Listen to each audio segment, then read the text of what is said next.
That's what I see.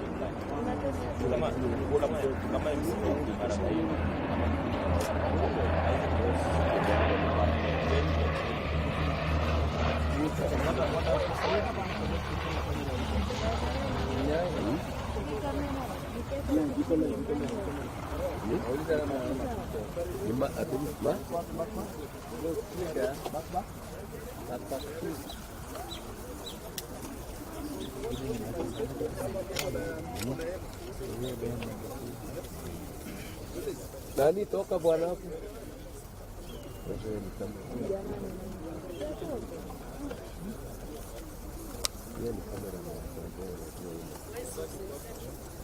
Bro.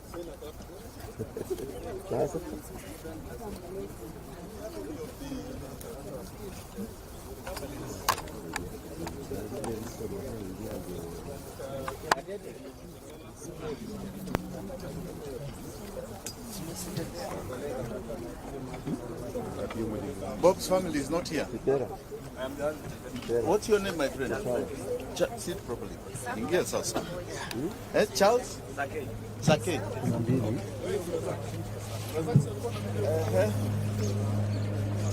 Are we all seated? I don't want an empty seat here.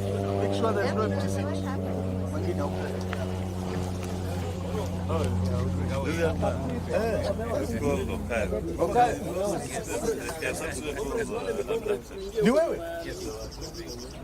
Where were you taken?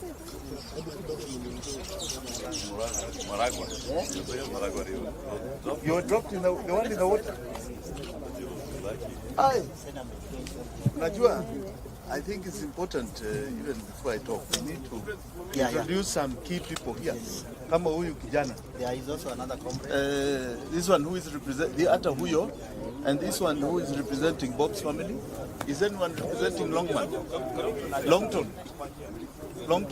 Nani anakuja? Ako wapi huyo? Pigia simu ndugu yangu.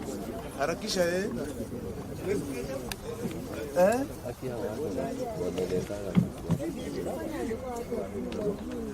Dateja amefika. Kuna watu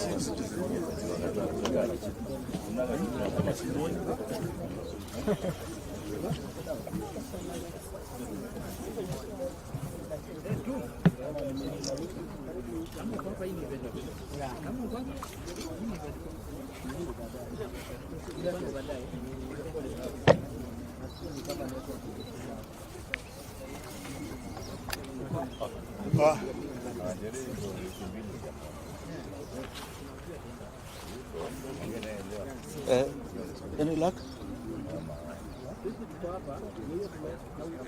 Okay.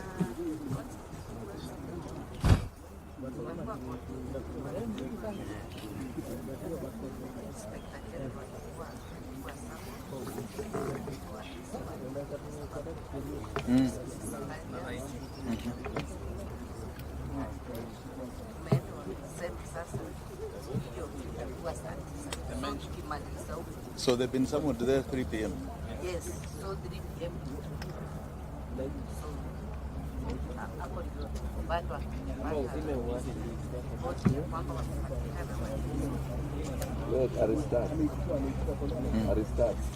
Okay. So who do you think I should introduce here? Joshua Okaya. So what we'll do, we'll ask everybody here to introduce themselves. Okay, are we ready? Yes. Asanteni sana. We want to thank you all for coming, especially the fourth estate.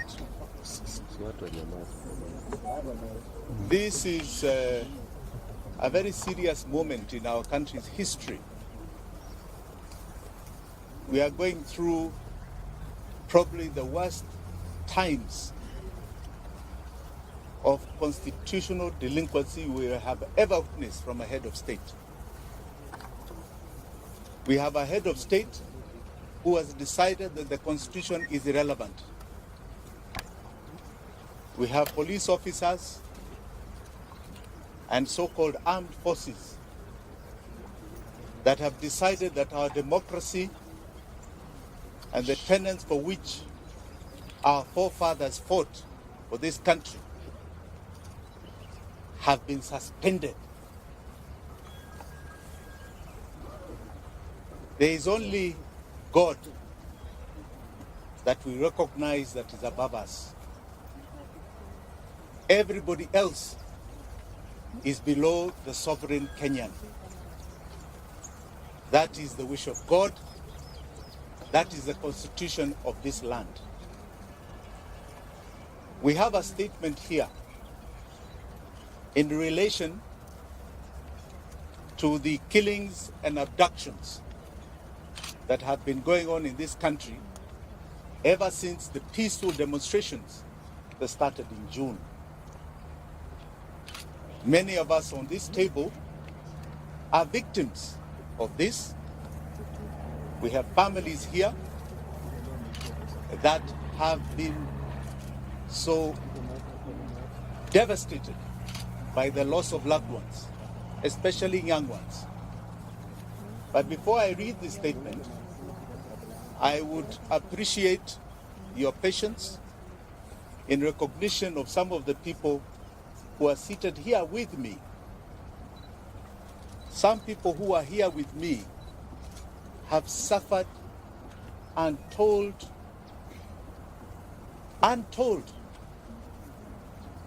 inhuman treatment, all in the name of exercising our democracy as enshrined in our constitution. So before I say much, I think Felix, you can ask people to stand up, or we just start from the end there? Sure. Right? Introduce yourselves. Please stand up. Introduce yourself. Hello everyone. My name is Adrian Koch. I'm a national youth leader, and as of the moment, we are leading university student activism to reinvent and bring back the student activism that we've been having for a long period of time that we have lost. Right now, the major discourse has been on the new funding model and the role that has been in the education sector. And we want students to be active and aware of whatever is going on.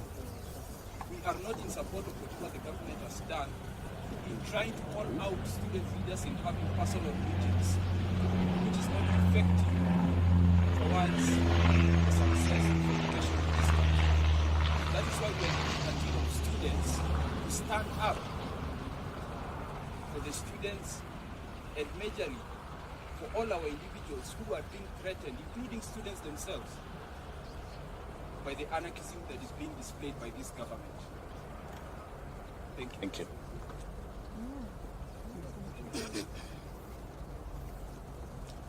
So hello everyone. Hi. Okay, my name is Julius Kimani. I think these names are sort of together as human beings. They should, because I believe at stake here is our very lives, our very existence. Police are killing people, acting people, and I don't know why it should be happening in a country that is what is said constitutional democracy. It's very sad. Like the other day, I read in the media, the social media, about the bodies that were retrieved from Kware, the families of the victims. They are being threatened. The youths who helped to retrieve the bodies, they are being threatened by the DCI. I think this is uncalled for, and this is what we should stop. I don't know why people should lose their lives for someone to cling to power, for someone to refuse to get out of power. I think people have spoken, the people of Kenya, we saw the protests, people came out in numbers, and they spoke clearly and loudly, and they said, we do not want you in power. We do not want President Ruto in power, because this man came into power through lies, lying to the people of Kenya, and this is what we are dealing with. We are dealing with an evil system that people who stop at nothing to continue killing into power. This is the problem that we must deal with squarely and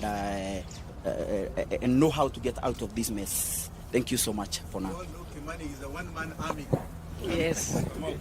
Kamau, sorry. Endelea, Kamau. Thank you.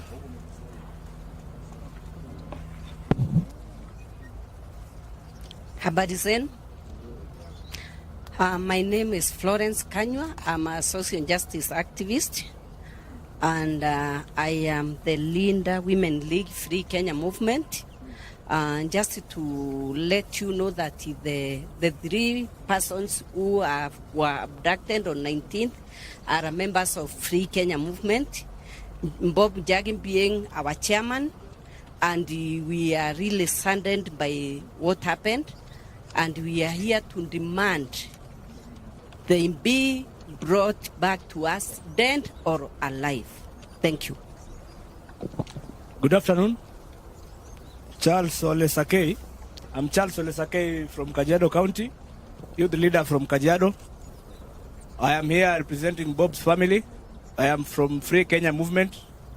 We have been on the ground with him, championing for our rights. And the reason we are here today is because someone somewhere has decided to criminalize the right and freedom of protesting. So ndio kwa maana leo tumekuja hapa kwa sababu wenzetu waliweza kuchukuliwa. Hatusemi walishikwa, walikuwa abducted. Serikali haijatupatia majibu leo, ikiwa ni siku ya 15 tangu hawa vijana kuchukuliwa na kupotea. Polisi wamedeny kwamba waliwa arrest ama wanawa detain. Lakini tumekuja tujiulize pia, kama polisi wanasema hawakushika hawa watu ama hawayuko na hawa watu, watuambie nani wako nayo. And I want to ask, itakuwaje kuna milisha ina operate kwa hii nchi na rais anasema hajui?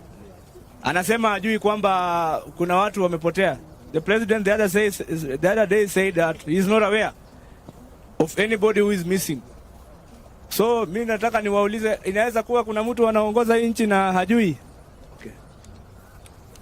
Sawa, asante.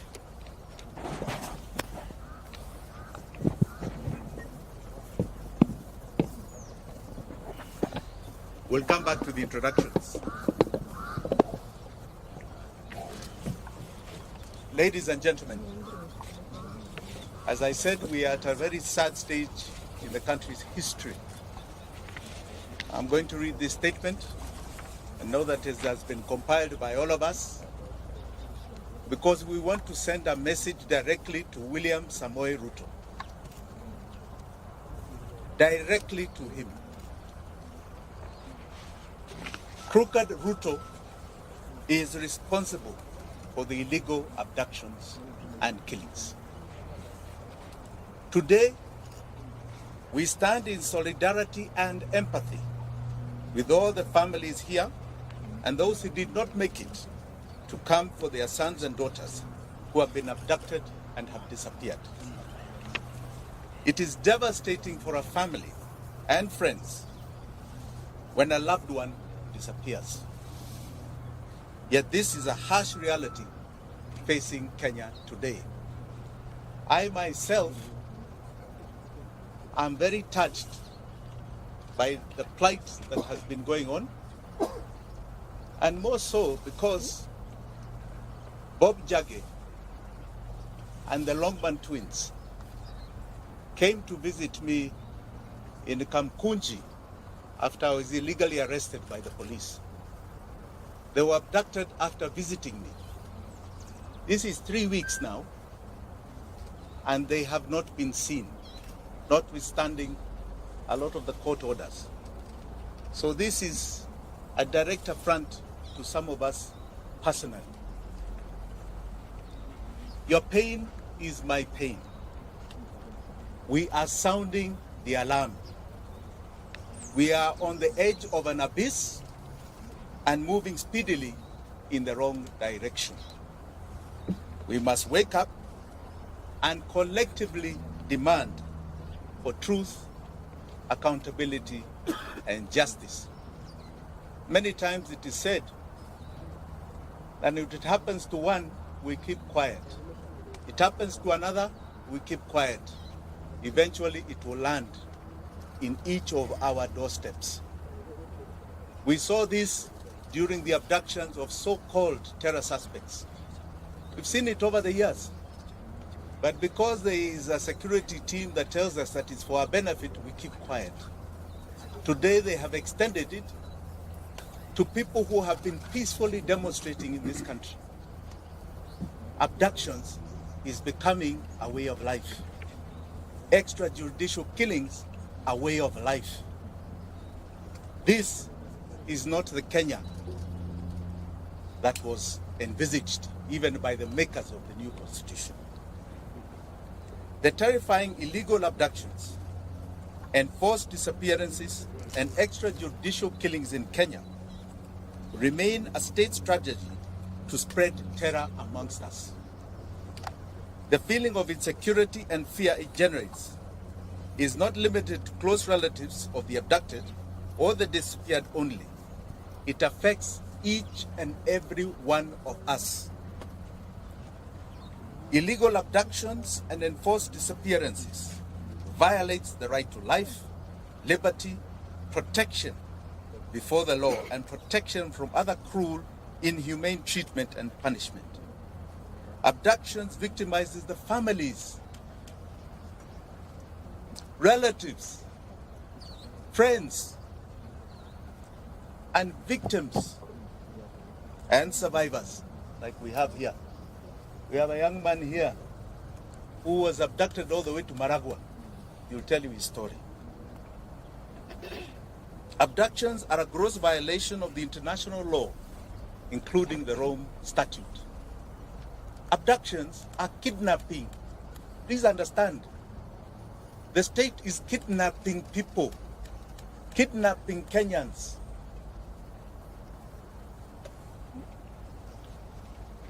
They are a crime against humanity. Family and friends of people who have been abducted and disappeared experience slow mental anguish, not knowing whether their son or daughter, mother or father are still alive, not knowing whether he or she is being held or how they are being treated. Searching for the truth put whole families in great danger. There are some families we wanted to visit. I myself directly with my deputy Willis Otieno, and I can tell you those families are afraid. They want to meet us in private because they are afraid that the attention we may cause will victimize them.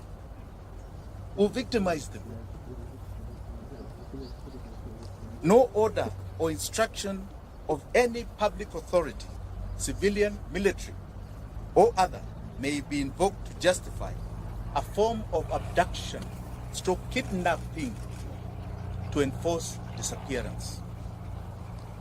Any person receiving such an order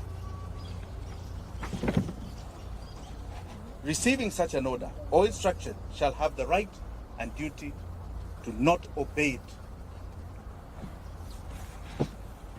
Article 26 of the Constitution of Kenya guarantees every Kenyan the right to life, specifically stating a person shall not be deprived of life intentionally. Article 28 and 29 of the Constitution provides the human dignity, freedom, and security of the persons, which includes and not be subjected to torture or treated or punished in a cruel and inhumane manner. The Inspector General of the National Police Service, under Article 245 of the Constitution, must exercise independent command of the police. We have seen what is going on. You have an IG who stands up and says you can demonstrate. It's in the Constitution. 2 days later, he's chasing everybody from the streets and his officers are shooting. Who is giving him those orders? The IG is constitutionally required to ensure the police operate with the highest standards of professionalism and comply with constitutional standards of human rights and fundamental freedoms while performing their work. In exercise of the command of the police, the IG has the constitutional responsibility to ensure that the officers commit to protect the right of life of all Kenyans by adhering to the Constitution. President William Ruto took oath and swore that he will truly and diligently serve the people of the Republic and the Republic of Kenya. He will diligently discharge his duties and perform functions in the office of the President while doing justice to all in accordance with the Constitution and the laws of Kenya without fear, favor, affection, or ill will.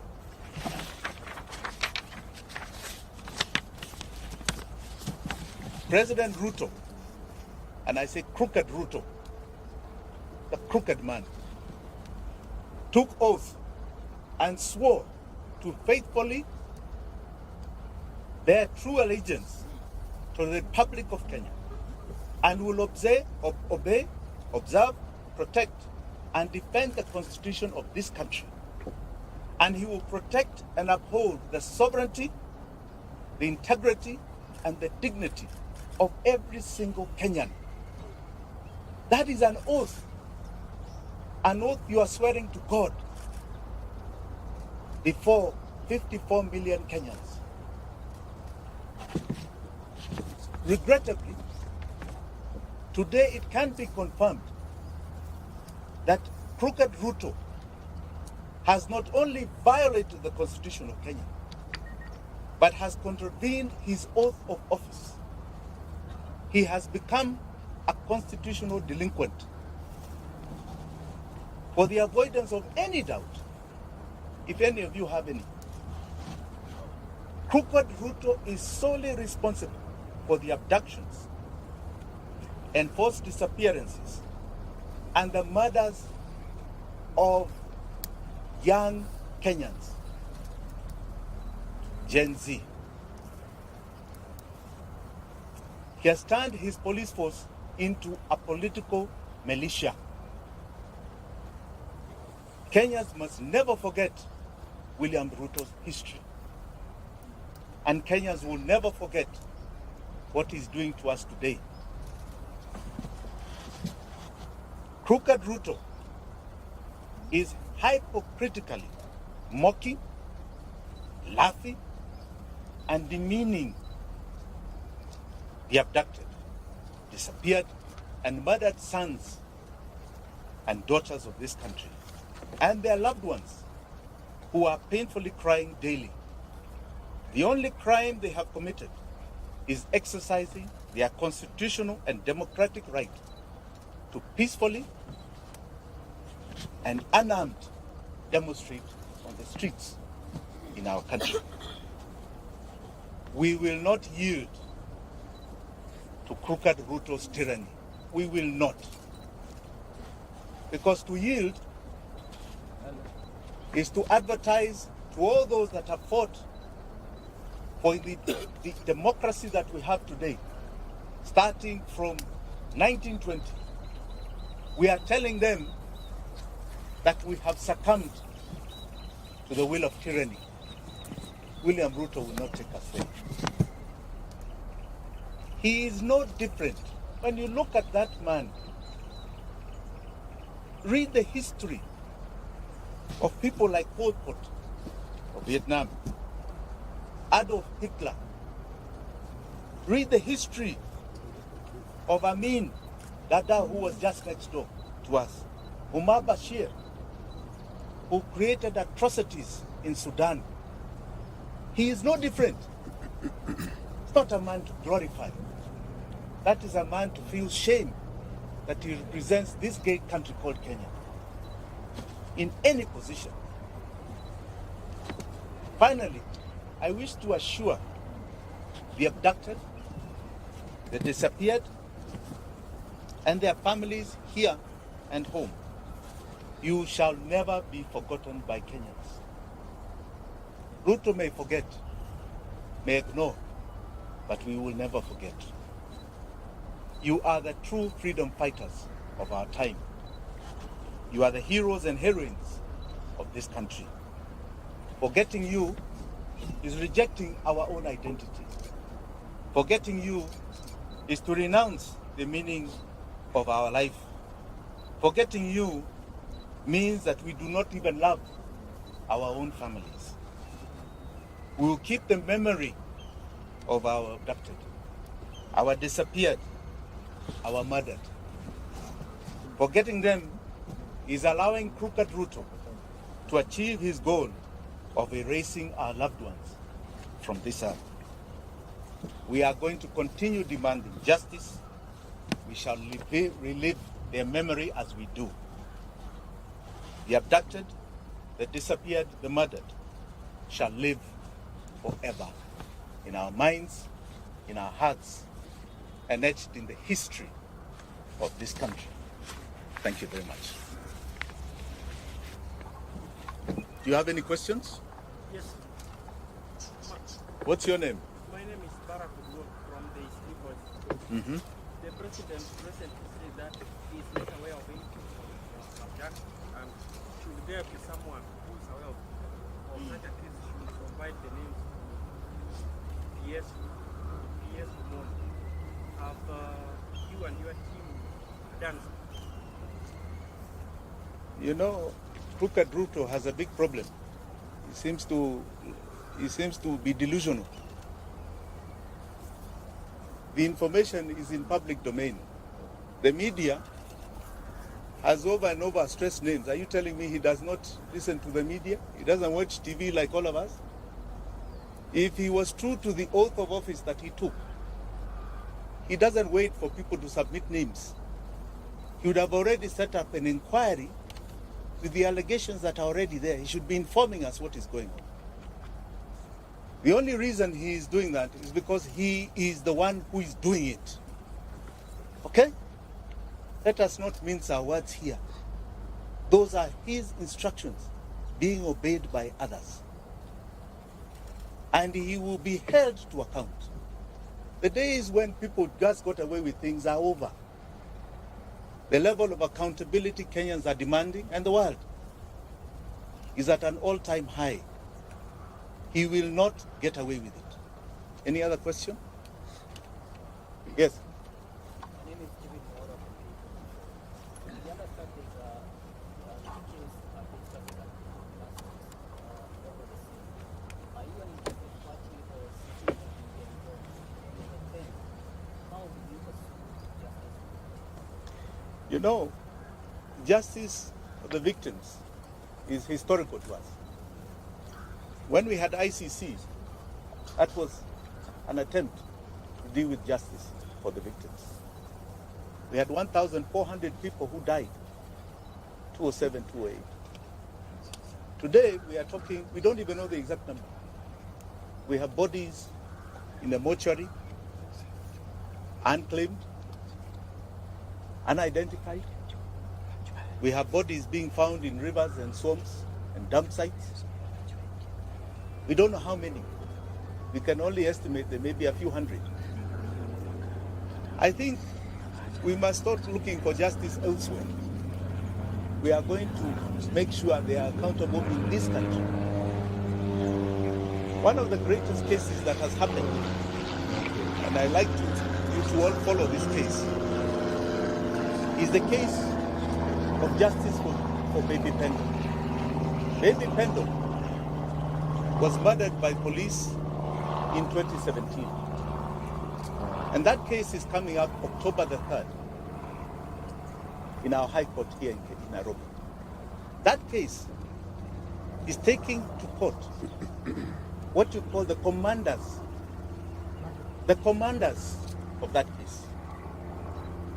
The OCS, the OCPD, regional commander, people who actually committed the murder, and holding them personally liable, criminally liable for the death of Baby Pendo. One case at a time is going to achieve things you have never imagined. We've been very supportive of that case. It has taken 5 years. We are now almost at a critical point. So I want to warn all these commanders who are taking instructions. Watch the Baby Pendo case. It is coming to you. Each and every one of you. Whether you're the IG, whether you're the DCI, whether you're NIS, whether you're an OCPD, it is coming to each and every one of you. And you will face justice for the victims. Yes. My name is Daniel Stare. Do you think the courts are doing justice to those people that have had the cases, their cases taken to court for execution? So far, I have no major complaints with the court systems. I don't. I think they're doing a very good job. Today we got an order. I think the IG is supposed to appear this afternoon. Yes. Well, I think we're quite happy with what is going on in our courts. Yes. My name is Sophia from KK. I just Yes, wanted Sophia. to know, to clarify, have you, I know you have, I just want to hear from you, have you actually reported, the missing people, and what has been the reaction from the, the DCI and the guys that you reported the cases? They have been reported to every single police station that is responsible. In other words, where we assume, let's just say we are assuming, were the areas of abduction or the areas where the families come from. They have been reported. Have you ever sought a comment from the IG? Have you? You're asking us, have you? Why are you not seeking comments from those people? They are the abductors. They are being accused every day. I'm here accusing them. Let them stress their defense.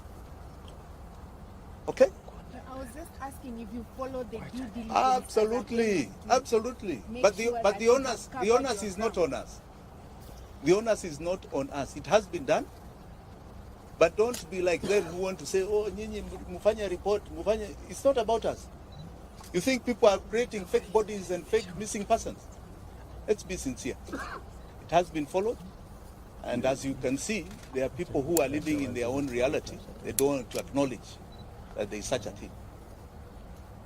Yes. Yes, Lugu. So far as Jimi Wanjigi, how many families have you reached to be able to communicate about the missing persons? How many families? How many are there so far? About 12. About 12. Yes, about 12. But as I told you, we are having very serious challenges because these families are very frightened. And they feel if we draw too much attention to them, they'll be victimized. Even their other children will be victimized. But so I would like to keep it a bit quiet. Yeah? Anything else? Yes. Yes, good afternoon. Two questions. One, I understand that you have a case acting in court. But the last time when you had a press and you told the public that your team is doing an assessment and very soon you will let the person know how much damage was by the police officer who raided your home. Two, you mentioned that everything is in cloud, and that's why you're confident enough that there were some items that were planted, but this part of the evidence you will present before the courts to indicate or satisfy the judges with the evidence. Thank you. Thank you for that question. You know, I didn't call this for myself. I was here to talk about others. Kesi yangu itakuja. And I want to assure you, as I assured you then, it will be a shocker case. Okay? A shocker case. But I'm not here today to talk about that. I'll come to me. Today, I'm here. All right? There are people who are not here, who have not only died, others have been abducted. We don't know whether they are dead or alive. I think that's really the concern. Mimi niko hapa, niko hai, niko sawa. My family wako hai. Sindio? So we'll come to that. Yeah. Sorry, last question. Yes. We know some of the people that were abducted, they are only wanategemewa kama watu kwa familia zao. I mean, you as Breadwinners. yes, Yes. you as Jimi Wanjigi, is there any way that you feel like you're going to seek to be able to support them until they... My friend, why are you asking me of private arrangements? Hiyo hapana kitu ya public. Ask me. Na, kuna watu wengine ambao wanasema kitu. Any other question? Yes, ndugu yangu. From? Sorry.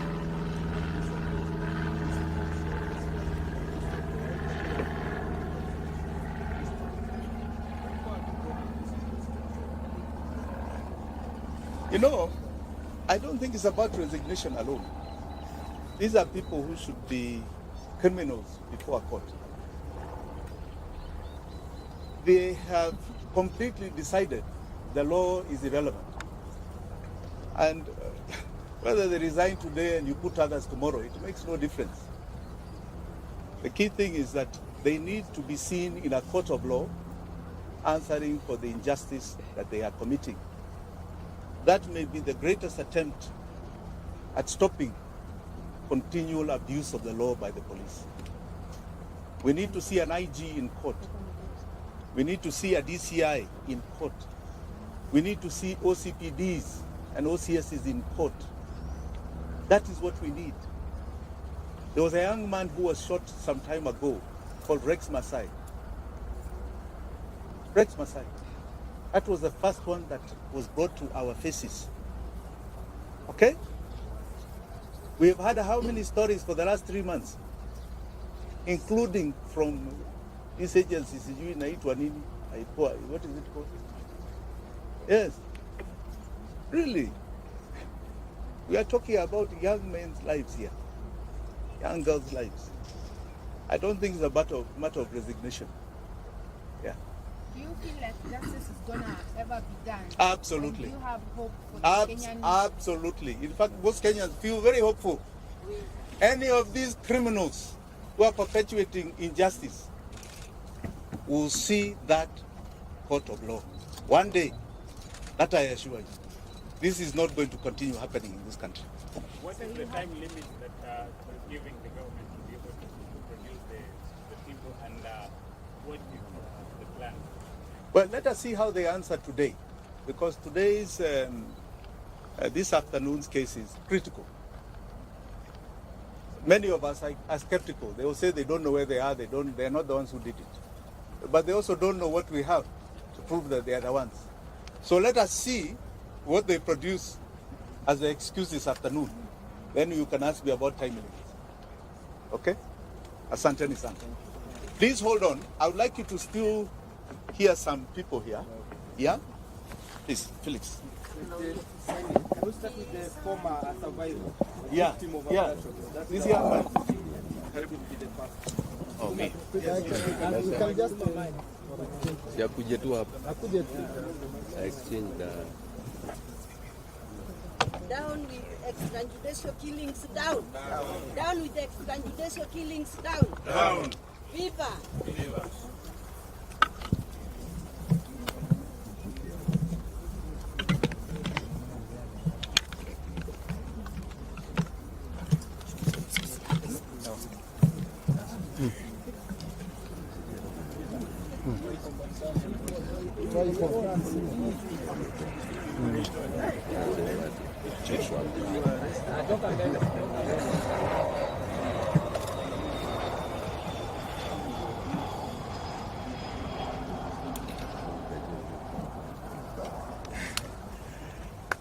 Good afternoon. My name is Joshua Okayo. I am a student undertaking my advocates training program at the Kenya School of Law, and also the president of the Student Governing Council at that institution. I have been very actively participating in the protests that we've seen in the past 2 months. And I remember on 18th of June, I met Advocate Wakili Willis here. We were actually with him on the street.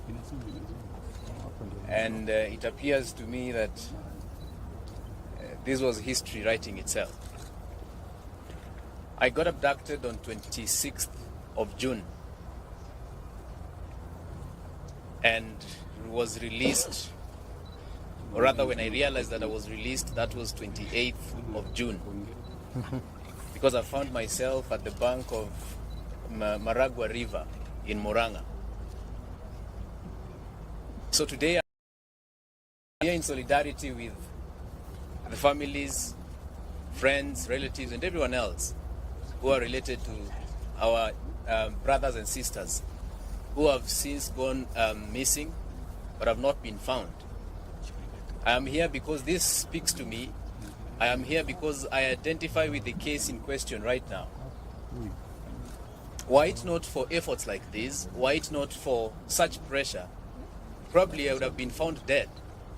Sometimes I sit down and reflect, and I see the mere reason why I should also fight for other people, the way my friends and the whole nation fought for me, and they ensured that they remembered my name so that they released me.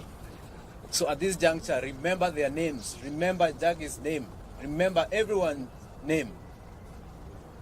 And I would encourage Kenyans to all push for the release of these people. And to William Ruto, the young people are on your case. We are on your case. You have seen people going around the country exposing fraud, exposing theft and corruption. That is just a process to ultimately get you out of office. It might take time, it might be slow, but I can promise you, ultimately, the voices of the people of Kenya shall reign supreme. I want to say, Paul, to the families, because I know how this affects families. When I was abducted, and it was now 2 days, my family members were in distress. They were moving everywhere, calling all my friends, trying to find out where I was. They could do nothing. And you know, the problem is that we have a generation that believes we are very powerless, to the extent that a president cannot be called by name. We have to change our view, and we have to avoid this self-aggrandizement that has been, the impression of self-importance that has been sold to us, and we have to call everything as it is. So I'm here because this is very painful, and if I remember that I was once in such a situation, I feel very sad. Thank you.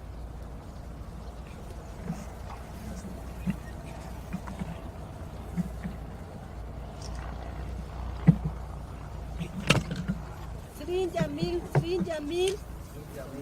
Free Jamil, free Jamil. Free Aslam Longton, free Aslam. Free Bob Jage, free Bob Jage. Free Bob Jage, free Bob Jage. Free Bob Jage. Free Jamil, free Jamil. Free Jamil. Free Aslam, free Aslam. Free Aslam. Thank you very much. I'm Willis Otieno, advocate of the High Court of Kenya. I'm involved in some of the litigations that are seeking to hold the police and William Ruto accountable for the forced disappearances and abductions of our young people. You all recall the story, for example, of the father of the alleged Equity Bank manager, who the state decided to take to live with lions and hyenas as part of torture, a forced disappearance, and the gentleman was held for over 3 weeks. Now, if we believe in the rule of law, and you think the person is a suspect who has committed an offense, our courts work every day. Why not take these suspects to court? Why not subject them to the due process of the law? Now, you've been told these issues of forced disappearance and abductions actually constitute crimes against humanity. And where we are going to seek for redress here in Kenya. And we are also going to invoke universal jurisdiction in countries that have accepted that concept as a means of achieving redress. So to those police commanders, and even to William Ruto, rest assured that under the universal jurisdiction principle, we will hold you responsible and will try you for these criminal offenses. And that is not something we're going to do next year. We're going to do it this year. So don't be surprised when you start seeing charge sheets flying across the continent, across the globe, in which police commanders in Kenya and even William Ruto will be an accused person. Those fake charges they register in Kenya against innocent Kenyans who are exercising their rights under the Constitution We are going to have genuine charges registered against them in their names in Kenya and abroad. They must answer to these crimes against humanity that are being committed against our people. And there's an active team of lawyers who are doing this, and they are not relenting. We've collected enough evidence that has met the threshold for universal jurisdiction to be invoked. Thank you. I think one more word. I have one more word. One more word. William Ruto, I am coming for you. I am coming for you in the political arena. I am coming for you in the legal arena. And I'm coming for you with the Constitution of Kenya. I am coming for you. Know it today and every day that you pretend you are a president of this republic. Thank you very much.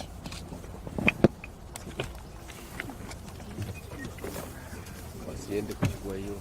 Ngojeni.